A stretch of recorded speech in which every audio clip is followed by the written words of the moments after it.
Teks fabel Kijang dan Kura-kura. Kijang dan Kura-kura, fabel dari Jawa Tengah. Harimau adalah raja hutan yang sangat bijaksana. Jadi, tidak mengherankan kalau semua hewan di hutan hormat dan tunduk kepadanya. Kalau si raja ini memerintahkan sesuatu, tak ada satu hewan pun yang berani membantah. Sebulan sekali, saat purnama muncul, semua hewan penghuni hutan diwajibkan berkumpul di padang rumput.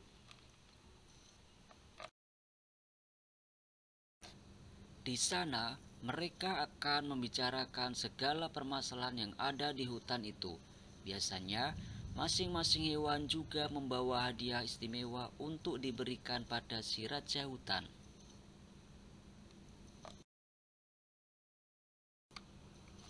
Sore itu, semua hewan sedang bersiap-siap menghadiri pertemuan di padang rumput.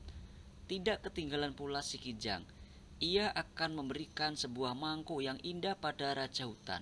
Mangkuk itu terbuat dari tempurung kelapa yang sangat besar. Harimau pasti akan suka dengan mangkuk tempurung ini. Aku rasa ini adalah tempurung terbesar yang ada di dunia, pikir Kijang. Dengan riang gembira, Kijang berjalan menuju padang rumput sambil membawa tempurung tersebut. Pada zaman dahulu, Kijang tidak bisa berlari. Karena itu, ia sengaja berangkat lebih awal agar tidak terlambat sampai di tempat pertemuan. Di tengah perjalanan, kelinci memanggilnya, "Kijang, maukah kau menolongku?" Dengan senang hati, "Apa yang bisa kubantu, kelinci?" Kijang lalu menghampiri kelinci. Sementara mangkuk tempurung ia letakkan begitu saja di pinggir jalan.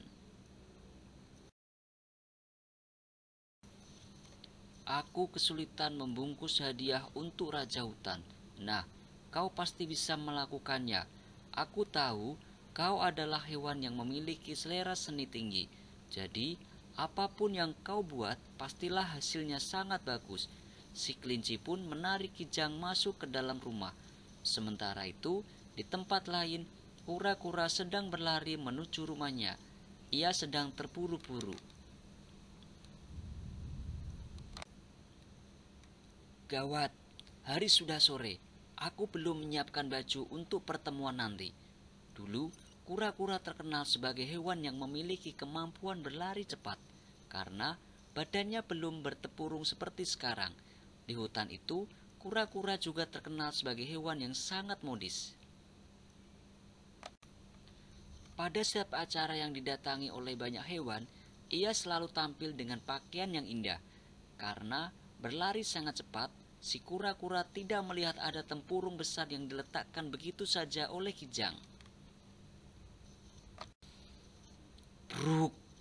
Si kura-kura terjatuh karena kakinya tersandung tempurung itu. Bukannya marah atau kesal, wajah kura-kura malah terlihat ceria. "Aha, bagus sekali tempurung ini. Akhirnya aku menemukan pakaian yang cocok untuk kupakai buat acara nanti." Kura-kura membawa tempurung itu pulang. Sesampainya di rumah, ia mengikatnya tempurung itu di atas punggungnya. Pakaian ini membuatku terlihat gagah, tapi berat sekali ya. Kalau seperti ini, aku tidak bisa berlari cepat ke tempat pertemuan itu. Tak apalah, yang penting semua hewan akan memandang kagum kepadaku." Di tempat lain, kelinci dan Kijang sudah bersiap untuk berangkat. Begitu keluar dari rumah kelinci, Kijang sangat kaget karena tempurung yang ia bawa menghilang. "Siapa yang tega mencuri tempurung itu?" tanya Kijang menangis terseduh-seduh. "Sudahlah, anggap hadiah ini milik kita berdua," bujuk kelinci. Si Kijang pun setuju dan berhenti menangis. Malam itu, padang rumput sudah dipenuhi seluruh hewan. Mereka sedang menunggu kedatangan raja hutan. Kura-kura adalah hewan yang terakhir datang. Ia tampak gagah dengan baju barunya.